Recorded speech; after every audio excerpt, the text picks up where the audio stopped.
I'm sorry, sir, but we don't have any O-negative blood available right now.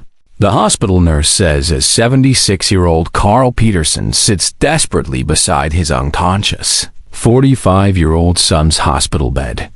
The busy emergency room bustles with activity. While Carl pleads with anyone who will listen, someone mentions trying other hospitals in the morning. Carl's weathered hands clutch his Vietnam veteran cap, hiding the silver star pin inside. A reminder of the night he donated his own blood to save wounded Marines in a field hospital 52 years ago. What happens next will move you to tears. If stories like Carl's remind you why heroes help heroes, hit that subscribe button and tell me in the comments about a time someone came through for you in a crisis. Let's honor those who help when it matters most. Carl had received the phone call at 2 a.m.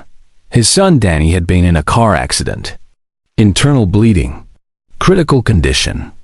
They needed him at St. Mary's Hospital immediately. Now, 6 hours later, Carl sat in the ICU waiting room, exhausted and terrified. Danny was his only child, born when Carl was 31 and finally home from Vietnam for good. Dr. Sarah Kim approached Carl with a serious expression. She was the trauma surgeon handling Danny's case. Mr. Peterson, she said gently, your son needs immediate surgery, but we have a problem. Carl's heart sank. What kind of problem? Danny needs a blood transfusion during the operation. He has O-negative blood, which is rare. We're completely out of O-negative blood in our blood bank.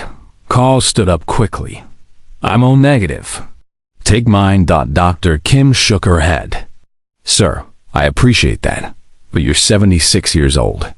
You've had 2 heart attacks in the past 5 years. It wouldn't be safe for you to donate blood right now. Carl felt helpless. What are our options? We've contacted other hospitals in the area, but everyone's running low on O-negative. There was a multi-car accident yesterday that depleted most of the regional supply. How long can Danny wait? Carl asked. Dr. Kim looked uncomfortable. Without the surgery, maybe 6 hours. 8 at most. Carl felt his legs getting weak. He sat back down heavily in the plastic waiting room chair. We're doing everything we can, Dr. Kim said. We've put out an emergency call for O-negative donors, but it's difficult to find people willing to come in on short notice. Carl watched through the ICU window as nurses monitored Danny's condition. His son looked so pale, so fragile. Connected to all those machines. For the next 2 hours, Carl paced the waiting room. He called Danny's ex-wife in Seattle, but she was flying in and wouldn't arrive until evening. He called Danny's best friend, but he was a positive blood type. At 10 a.m., Dr. Kim returned with disappointing news. Mr. Peterson, we still haven't found a donor. I'm going to try calling hospitals in other cities, but the transportation time might be too long. Carl felt tears forming in his eyes. There has to be something we can do. That's when Commander Elisa Rodriguez walked into the waiting room. Commander Rodriguez was a Navy nurse, about 40 years old, still in her dress whites from a military ceremony she had attended that morning. She had stopped by the hospital to visit a colleague when she overheard the conversation at the nurses' station about the O-negative blood emergency. Excuse me, Commander Rodriguez said, approaching Carl and Dr. Kim. I couldn't help but overhear. Did you say you need O-negative blood? Dr. Kim turned around. Yes, we do. Are you O-negative? I am, Commander Rodriguez replied. And I'm willing to donate. Dr. Kim looked relieved. That would be wonderful. Let me get the paperwork started. But Commander Rodriguez was looking at Carl with curiosity. She noticed his Vietnam veteran cap and the way he carried himself despite his age. Sir, she said to Carl, are you military? Carl nodded. Army, Vietnam. 1968 to 1970. Commander Rodriguez studied Carl's face more carefully. What unit? 1st Cavalry Division, Carl replied. 7th Cavalry Regiment. Commander Rodriguez's eyes widened. Were you at Landing Zone X-Ray in 1969? Carl was surprised. How did you know about that? My father served in the same operation, Commander Rodriguez said. Captain Miguel Rodriguez. He was a helicopter pilot who evacuated wounded from that battle. Carl's face lit up with recognition. Captain Rodriguez, he saved my life, and the lives of half my platoon. Commander Rodriguez smiled. He always talked about that mission. Said there was a sergeant who kept donating blood to wounded soldiers even after he'd been shot himself. Carl looked down at his hands. That was a long time ago. My father said this sergeant donated blood 4 different times during a 12-hour battle, even though he was wounded and losing blood himself. Said it was the most selfless thing he'd ever.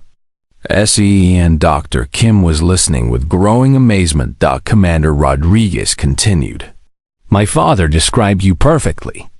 Said you were about 22, from Minnesota, and you kept saying that blood was the one thing you could give that might save someone's life. Carl wiped his eyes. Your father was a hero. He flew into heavy fire to get our wounded out. Commander. Rodriguez put her hand on Carl's shoulder.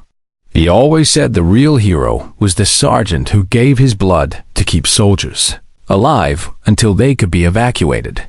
She turned to Dr. Kim. Doctor, this man is Sergeant Carl Peterson. He's the reason my father became a career military officer. He's the reason I became a Navy nurse. Dr. Kim looked at Carl with new respect. Commander Rodriguez continued. My father told me that story 100 times growing up. How Sergeant Peterson set up an impromptu blood donation station in a bunker under enemy fire. How he organized other soldiers to donate blood to save the wounded. Carl felt embarrassed by the attention. I just did what anyone would have done. No, sir, Commander Rodriguez said firmly. Not anyone would have done that.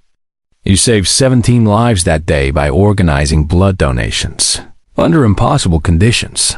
She looked at Dr. Kim. Doctor, it would be my honor to donate blood to save this hero's son. 30 minutes later, Commander Rodriguez was in the donation chair, giving blood while Carl sat beside her. Sergeant Peterson, she said, my father always wondered what happened to you after Vietnam. He tried to find you for years to thank you properly. Carl smiled. I just wanted to come home and forget about the war.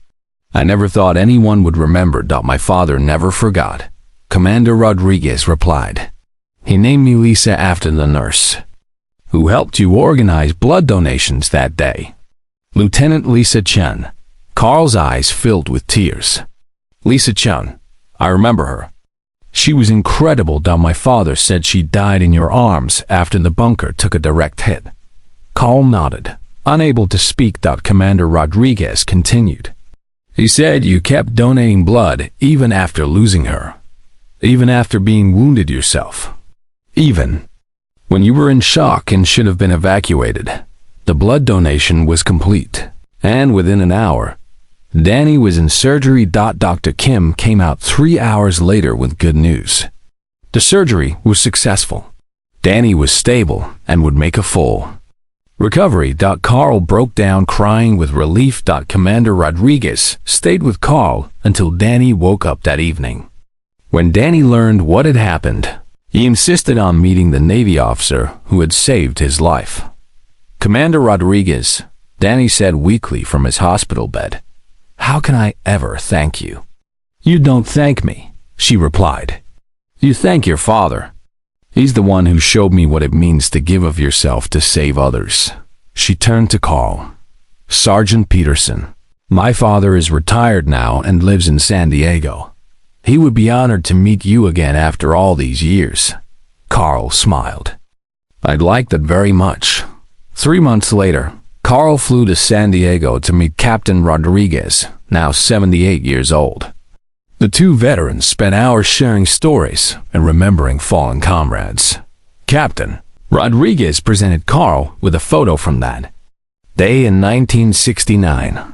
It showed Carl, blood-stained and wounded, helping other soldiers donate blood in the bunker. "You saved my life that day," Captain Rodriguez said. "And now my daughter has saved your son's life. I guess that makes us even." Carl shook his head. "Your daughter chose to help a stranger because of the values you taught her. That makes your family the real heroes." That evening, Carl called Commander Rodriguez to thank her again. "Commander," he said, "I've been thinking about what you said in the hospital. About setting up blood donation stations." "Yes, sir. I want to organize a blood drive for veterans. Make sure no veteran ever has to worry about finding blood for their family in an emergency." Commander Rodriguez was quiet for a moment. "Sergeant Peterson, I think that's exactly what my father hoped you would do with the rest of your life." 6 months later, the Carl Peterson Veterans Blood Drive had collected over 500 units of blood from veterans and their families across 3 states.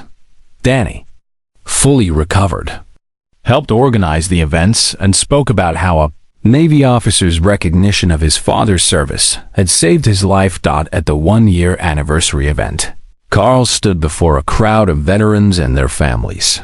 53 years ago, he said, "I learned that sometimes the most important thing you can give someone is your blood. Today, I learned that sometimes the most important thing you can receive is recognition that your service still matters." Commander Rodriguez stood in the audience, proud that her father's story had inspired a new generation of veterans to help each other. The blood drive continued for years, ensuring that no veteran would ever again face what Carl had faced that terrible night, when his son needed blood and no one could help. All because one Navy officer recognized a hero and chose to act when it mattered most.